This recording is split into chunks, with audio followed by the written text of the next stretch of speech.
আসসালামু আলাইকুম। আজকে আমরা ব্ল্যাক নিয়ে আলোচনা করব। ব্ল্যাক নিয়ে যত কিছু রয়েছে সেই বিষয়গুলো নিয়ে আজকে আমরা আলোচনা করব। তো প্রথমে এখানে যেটা আছে এটা হইল ব্ল্যাক ক্যাট। ব্ল্যাক ক্যাট বলতে কি বোঝানো হয়?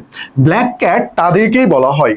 ব্ল্যাক ক্যাট কাদেরকে বলা হয়? ব্ল্যাক ক্যাট বলা হয় ভারতের যে কমান্ডো বাহিনী রয়েছে, ভারতের যে কমান্ডো বাহিনী রয়েছে তাদেরকে বলা হয় ব্ল্যাক ক্যাট। তারা কি? তারা হইল national security guard. National security guard, এদেরকে কি বলা হয়? কমান্ডো বাহিনী। এদেরকেই আমরা ব্ল্যাক ক্যাট নামে জানি। এই বাহিনীগুলোর কাজ কি? সন্ত্রাসবাদ দমনে এরা ভূমিকা পালন করবে। আতঙ্কবাদ, সন্ত্রাসবাদ এগুলো দমনে তারা ভূমিকা পালন করবে। তারপরে আসতেছে ব্ল্যাক সেপ্টেম্বর। এটা প্যালেস্টাইন বা ফিলিস্তিনের সাথে সম্পর্কিত। ফিলিস্তিনের গেরিলা বাহিনী হইল ব্ল্যাক সেপ্টেম্বর। যে গেরিলা বাহিনী আলোচনায় আসে 1972-তে। 1972-তে যে মিউনিক অলিম্পিক হয়েছিল, এই মিউনিক অলিম্পিকে ইসরায়েলি খেলোয়াড়দের হত্যা করে তারা আলোচনায় আসে। তারপরে ব্ল্যাক ওয়াটার। ব্ল্যাক ওয়াটার হইল প্রাইভেট মিলিটারি কোম্পানি। এটা আমেরিকার প্রাইভেট মিলিটারি কোম্পানি, যদিও এটার বর্তমান নাম হইল একাডেমি। প্রাইভেট মিলিটারি কিন্তু এটা প্রাইভেট মিলিটারি, মানে ব্যক্তিদেরকে তারা কি করবে? নিরাপত্তা প্রদান করবে। অবশ্যই এখানে পেমেন্ট করতে হবে তাকে। তারপরে black panther.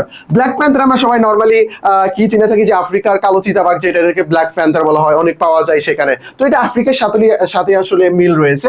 Black panther party, যেটা 1966-এ প্রতিষ্ঠা হয় আমেরিকাতে, যারা কৃষ্ণাঙ্গদের নিয়ে কথা বলবে, কৃষ্ণাঙ্গদের অধিকার নিয়ে কথা বলবে, এরাই হইল ব্ল্যাক প্যান্থার পার্টি। তারপরে ব্ল্যাক বেঙ্গল। ব্ল্যাক বেঙ্গল কারা? ব্ল্যাক বেঙ্গল হইল ছাগলের জাত। অবশ্যই এটা বাংলাদেশের উন্নত যে ছাগল রয়েছে, যাদের চামড়া এবং গোশত অনেক মূল্যবান, তাদেরকে বলা হয় কি? ব্ল্যাক বেঙ্গল।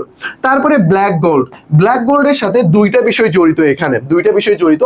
আন্তর্জাতিকভাবে যদি আমরা বলি তাহলে অপরিশোধিত যে কালো তেল আছে না, পেট্রোলিয়াম যেটাকে বলা হয়, এইটা, এবং বাংলাদেশের প্রেক্ষাপটে হইল কক্সবাজারে কালো যে খনিজ পদার্থ পাওয়া যায়, বিশেষ করে জিরকন, এটাকে বলা হয় ব্ল্যাক গোল্ড। তো তুমি অপশন অনুযায়ী দাগাবা। যদি পেট্রোলিয়াম থাকে পেট্রোলিয়ামকে দাগাবা, যদি পেট্রোলিয়াম না থাকে তখন তুমি জিরকনকে দাগাবা। দুইটা একসাথে কখনোই থাকবে না। আশা করি বিষয়টা বুঝতে পেরেছো। তাহলে এটা কিন্তু দুইটা বিষয়, আশা করি বিষয়টা মনে আছে। তারপরে ব্ল্যাক নাইট। ব্ল্যাক নাইট মানে হলো কালো রাত্রি। যেটা এটা 25শে মার্চ পাকিস্তানি বাহিনী আমাদের উপর যে হামলাটা করেছিল, এটাকে বলা হচ্ছে কি? এটাকে বলা হচ্ছে ব্ল্যাক নাইট বা 25শে মার্চ, কালো রাত্রি যেটা আমরা বলে থাকি। তারপরে স্বাধীনতার ঘোষণা হয়। মার্চ মাস কিন্তু চলতেছে এখন। তাহলে ব্ল্যাক ক্যাট ভারতের কমান্ডো বাহিনী, যেটাকে বলা হয় national security guard. Black September এটা হইল প্যালেস্টাইনের গেরিলা বাহিনী, যেটাকে উগ্রপন্থী বলা হচ্ছে। তারপর ব্ল্যাক ওয়াটার এটা হইল মিলিটারি কোম্পানি কিন্তু প্রাইভেট। ব্ল্যাক প্যান্থার এটা একটা হলো পার্টি যারা কৃষ্ণাঙ্গদের নিয়ে কথা বলবে। ব্ল্যাক বেঙ্গল হইল ছাগলের জাত। তারপরে ব্ল্যাক গোল্ড হইল অপরিশোধিত পেট্রোলিয়াম অথবা জিরকন। ব্ল্যাক নাইট হলো 25শে মার্চ, কাল রাত্রি, যেদিন পাকিস্তানি বাহিনী আমাদের উপর হামলা করেছিল। আশা করি বিষয়টা তোমাকে বোঝাতে পেরেছি। আর আমাদের ব্যাচের স্টুডেন্ট যারা রয়েছে, তারা জিকে আলটিমেট সাজেশন যে পিডিএফটা দেওয়া হয়েছে না, এই পিডিএফ এর শেষের দিকে একটু যাও। শেষের দিকে গেলে তুমি এই তথ্যগুলো পেয়ে যাবা। ওকে, তারপরে চলো আমরা নেক্সট দেখি। নেক্সট আমরা একটা এমসিকিউ রাখছি।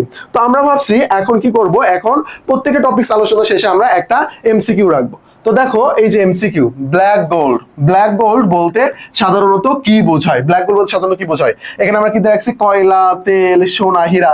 অনেকে গোল্ড দেখে ভাববে এখানে হয়তো বা সোনায়, তার উপর হয়তো বা কালো প্রলেপ রয়েছে, এইরকম কোনো কিছু কি হইতে পারে, তারা ভাবতে পারে এরকম। বাট এটা কি হবে? এটা হবে তেল, মানে পেট্রোলিয়াম, অপরিশোধিত তেল। অপরিশোধিত তেলকে বোঝানো হচ্ছে। এখানে অ্যাকচুয়ালি তেল না থেকে পেট্রোলিয়াম এটা থাকবে, বা অপরিশোধিত তেল, এটা কিন্তু এখানে অপশনে থাকতে পারে। আশা করি তোমাকে আমি বিষয়টা বোঝাতে পেরেছি। তারপরে যদি আমরা নিচের দিকে যাই, তো চলো আমাদের এটার আনসার তো বুঝতে পারছো তাই না? এখন কথা হলো ভাইয়া, যদি এখানে অপরিশোধিত তেল বা পেট্রোলিয়াম এটা যদি না থাকে, তখন কোনটা থাকবে? তখন কিন্তু জিরকন থাকবে। তখন কি থাকবে? তখন জিরকন থাকবে। তখন তোমরা জিরকনকে দাগাবা, জিরকনকে দাগাবা। যেটা কোথায় পাওয়া যায়? কক্সবাজার সি বিচে পাওয়া যায়, কক্সবাজারে এটা পাওয়া যায়। তারপরে যদি আমরা নেক্সট দেখি, নেক্সট হইলো আমাদের second time advance batch launch করা হয়েছে। তোমরা যদি এখন এই ব্যাচে ভর্তি হয়ে যাও, একেবারে অ্যাডমিশনের শেষ পর্যন্ত আমাদের যতগুলো কোর্স আসবে সবগুলোতে ফ্রি অ্যাক্সেস পেয়ে যাবা। তারপর এখানে তোমাদের 3টা প্রিমিয়াম বই প্রোভাইড করা হবে। এই যে আমাদের টেলিগ্রাম নাম্বার, এই নাম্বারে তুমি ডিরেক্ট যোগাযোগ করে ভর্তি হয়ে যেতে পারবা। আর তোমরা যারা জিএসটির প্রিপারেশন নিচ্ছ, বাট তোমার মনে হচ্ছে আরে আমার ভালো লাগতেছে না, কনসিস্টেন্সি ধরে রাখতে পারতেছি না, তাহলে তোমরা আমাদের এক্সাম ব্যাচটা দেখতে পারো। এক্সাম ব্যাচে তুমি একটানা পড়াশোনা করে অনেক ভালো কিছু করতে পারবা। অথবা তোমার যদি মনে হয় যে না, টপিক ওয়াইজ আমার ভিডিও দেখা প্রয়োজন, ক্লাস করা প্রয়োজন, তাহলে আমাদের জিএসটি রিভিশন প্লাস এক্সাম দুইটা একত্রে রয়েছে, এই ব্যাচে তুমি ভর্তি হয়ে যেতে পারো। এই যে আমাদের নাম্বার। আর GK ultimate suggestion, MCQ practice, আমাদের জিকে বই আর কি, তোমরা এই বইগুলো ফলো করতে পারো। যদিও আমাদের আলটিমেট সাজেশন এখন নট অ্যাভেলেবল, এমসিকিউ প্র্যাকটিসটা রয়েছে আর কি। এই যে আমাদের টেলিগ্রাম নাম্বার, অ্যাডমিশন সংক্রান্ত যে কোনো সমস্যা আমাদেরকে নক দেবা, আমরা সলভ করে দেবো। আশা করি বিষয়টা ক্লিয়ার। আরো যদি তোমাদের এইরকম রিলেটেড কিছু টপিকস তোমরা জেনে থাকো, তোমার নিজের প্রবলেম হচ্ছে, আমাদের নাম্বারে জানাতে পারো বা কমেন্ট করতে পারো, আমরা সেই টপিক্সের উপর ভিডিও বানাবো ইনশাল্লাহ। তো আজকে এই পর্যন্তই, আসসালামু আলাইকুম।